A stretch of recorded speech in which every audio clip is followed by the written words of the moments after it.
Coming up tonight, the scramble for perfection is upbeat in all host cities of the country ahead of Vishan Games.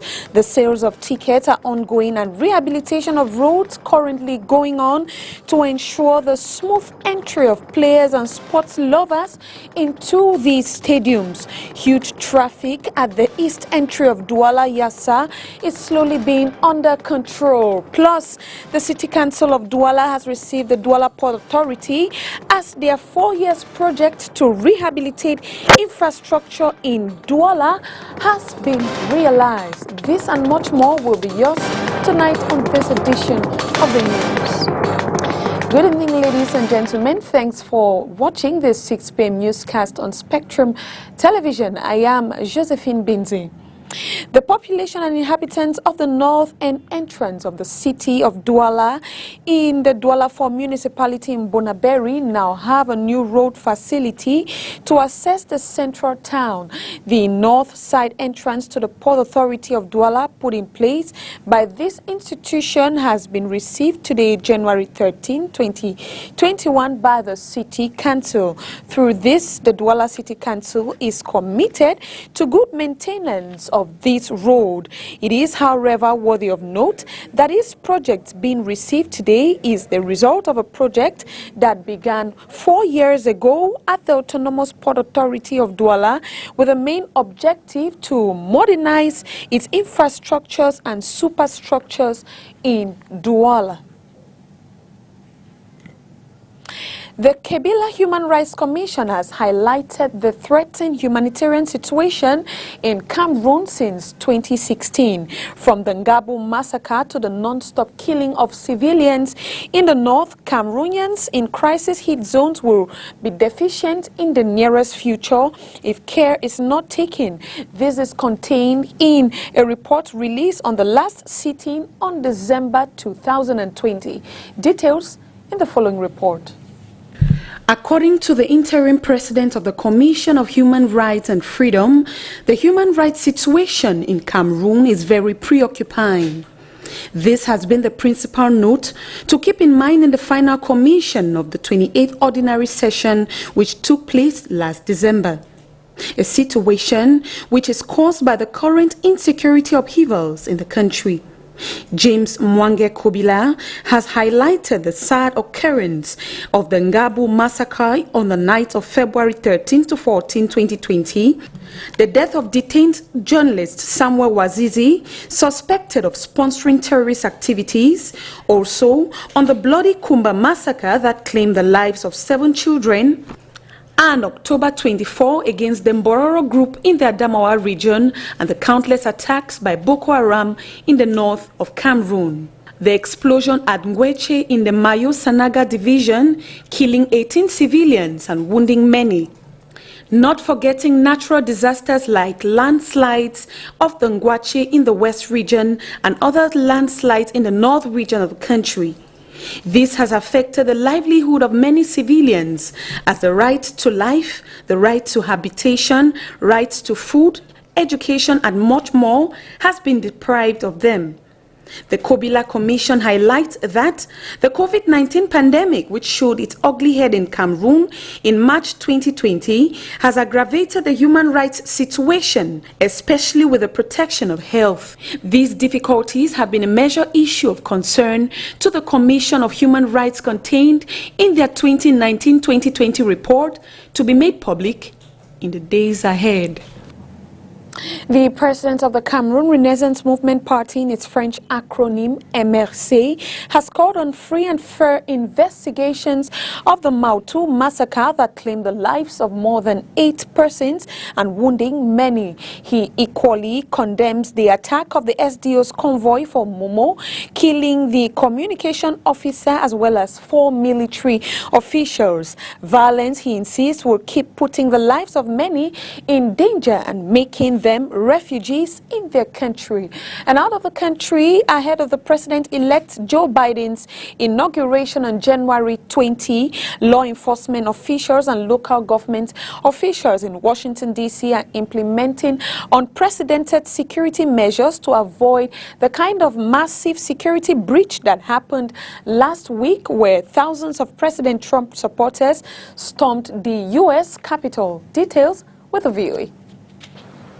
Scrolling through news websites on his home office computer, Kent Redfield, a former Illinois state government employee and retired professor, couldn't believe what he was watching unfold at the U.S. Capitol on January 6th. This was an attack on the legitimacy and authority of government and the rule of law, and so it was just stunning. It really was disbelief and very difficult to get your head around. Amid heightened security, activity at the Illinois State Capitol building in Springfield, where Redfield once worked, was noticeably quiet in the days following the riot at the U.S. Capitol. The implications of the attack increased Redfield's anxiety. A really serious terrorist attack could have, crippled the United States government. When those sorts of things started to sink in, and the pictures of the representatives, sheltering in the galleries and stuff, it just, the gravity of it started to hit you.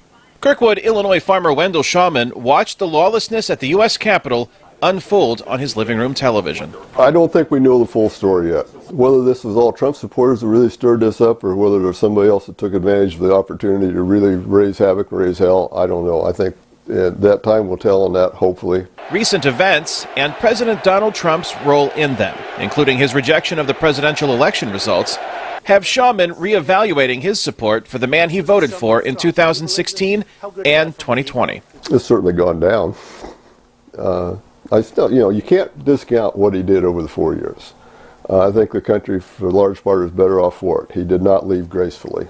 It must admit, I would worry that we're coming to the end of what I'll call democratic principles that we've understood and taken for granted for most of my life. Longtime Illinois bookseller John Paul has a deep appreciation for history.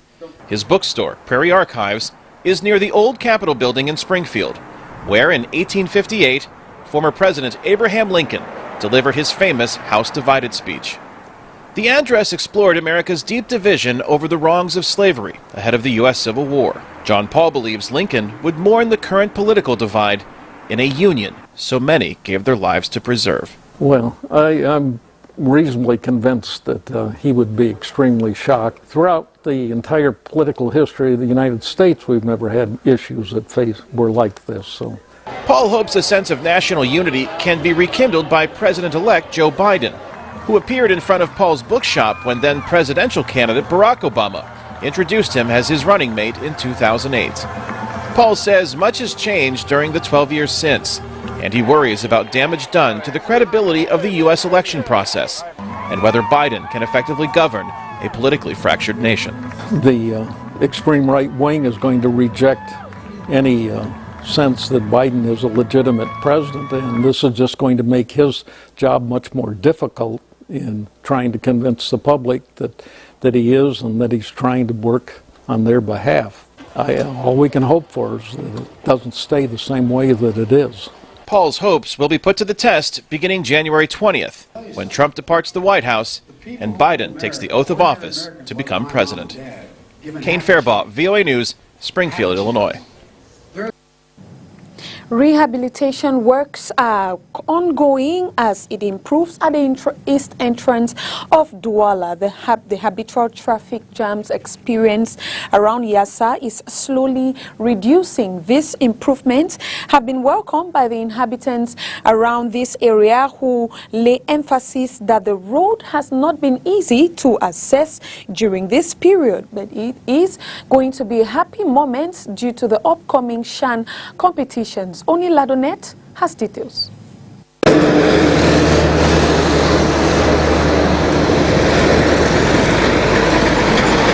With barely Only 72 hours to the kickoff of the African Nations Championship, works are still ongoing at the east entrance into Douala. As you can see right behind me, heavy-duty trucks are stationed at the right flank of this road stretch, with construction workers trying to finish up this project that started months back. This road has been expanded in a bid to limit traffic congestion. Like these inhabitants made on ground say, we are getting improvement is coming, because let me say, for traffic, the police are doing nice jobs, and then the council also, they are trying to put effort to clean the streets. So I'm seeing that improvement is coming. And then the road also, I'm trying to see that the Razel also, the way the roads were before, they are not like now. The roads are coming also good. The state of this road is improving.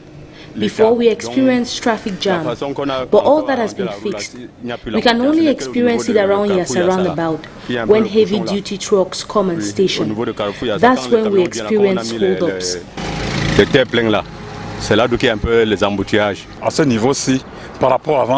At this stage, as compared to before, there's a change. We hope with time it will be better. In regards to the upcoming tournament, traffic won't be a problem. The works are continuing in an attempt to ensure that this road that leads to the Japoma Stadium, one of the hosts for the 2020 African Nations Championship, is void of traffic jam. The road has been divided into 3 lanes.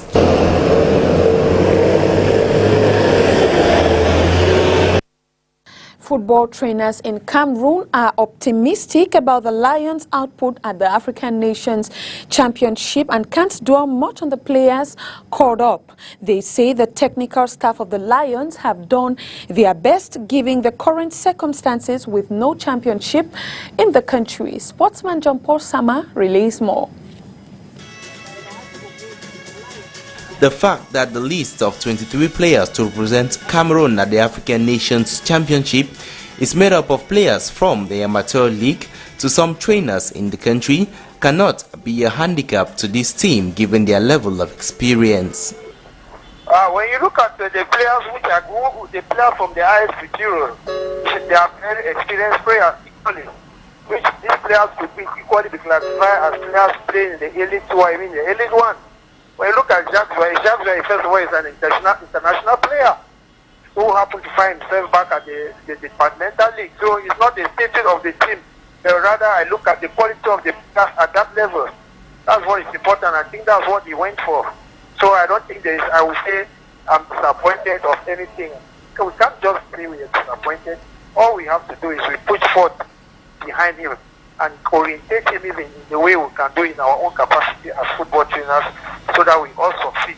This list can't be criticized much owing to the fact that the technical staff of the Intermediate Lions had to carry out their selection without an ongoing championship. When it comes to the list of the coach Tungu Pele as regards the competition which is upcoming, my reactions are just going to be that of also a trainer like him.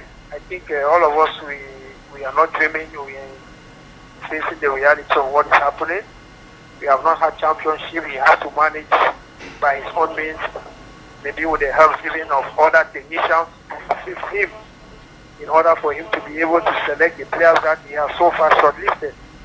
I think his list, let's just wait and see what the guys are up to, but I believe they might have, there's a possibility that they can have a bad game, but later on we'll be able to catch up.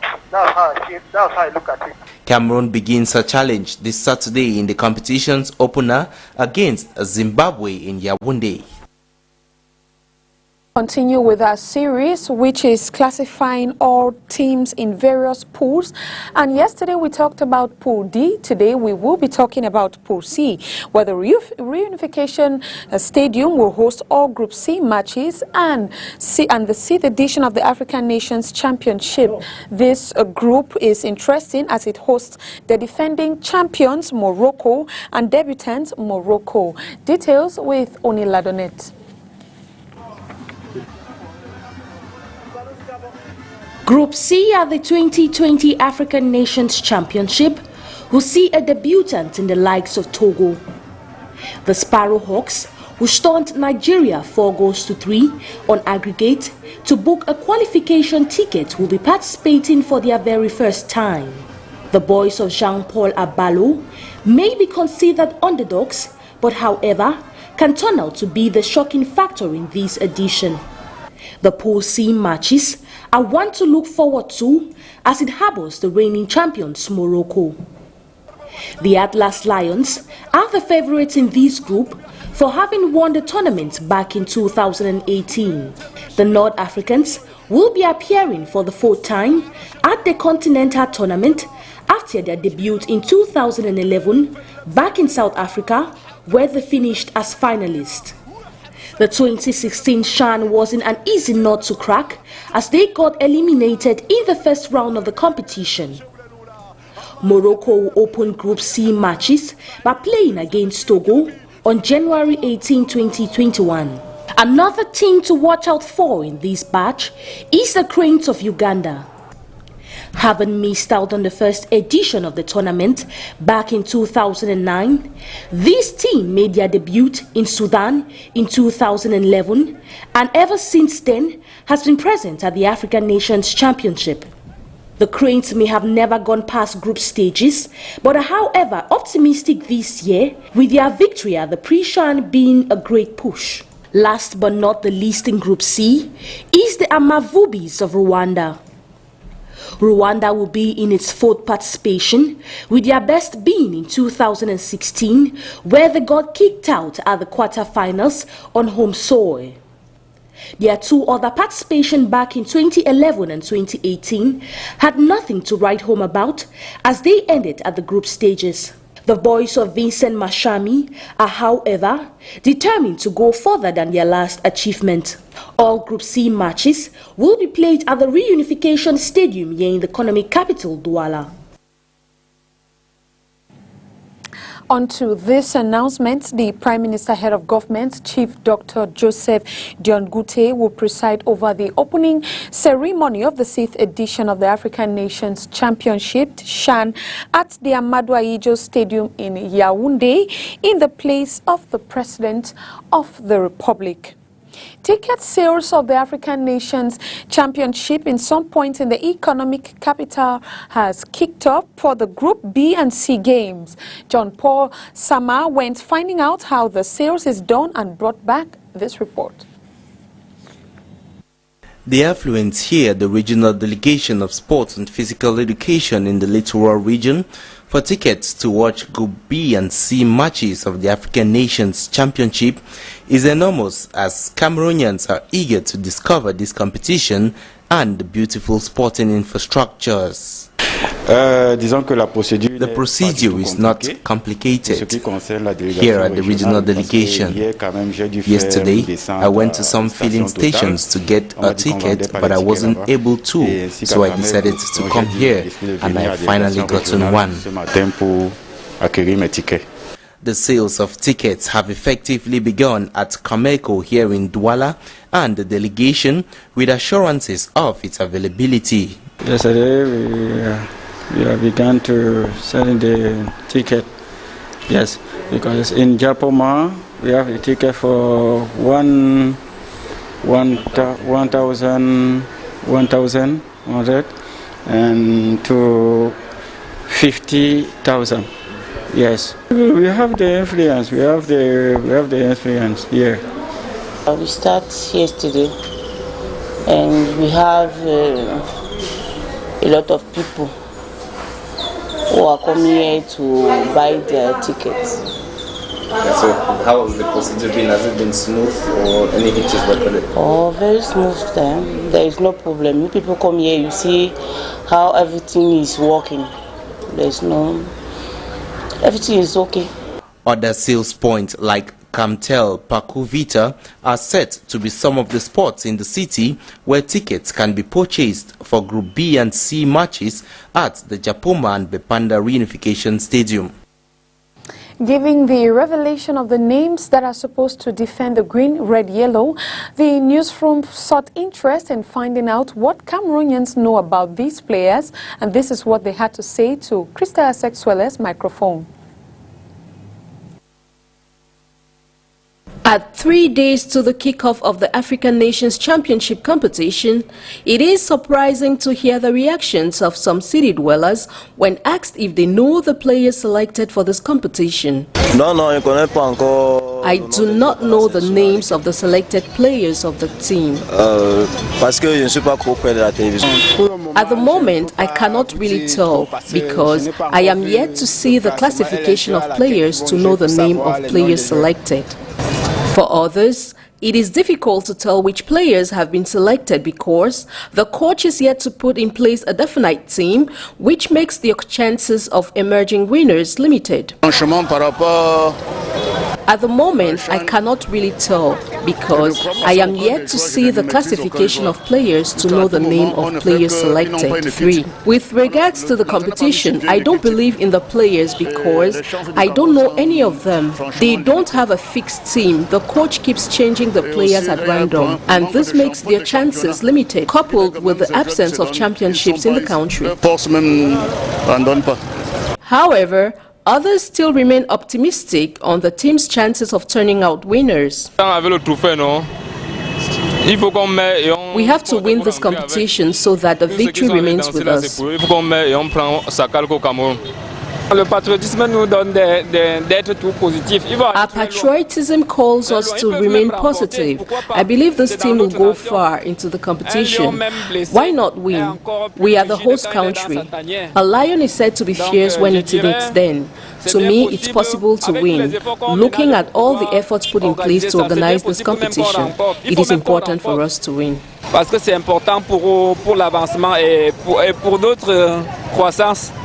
It should be noted that Cameroon will be taking part in this competition come January 16, 2021 with 33 players in total, 23 players on the front line and 10 on the reserved bench.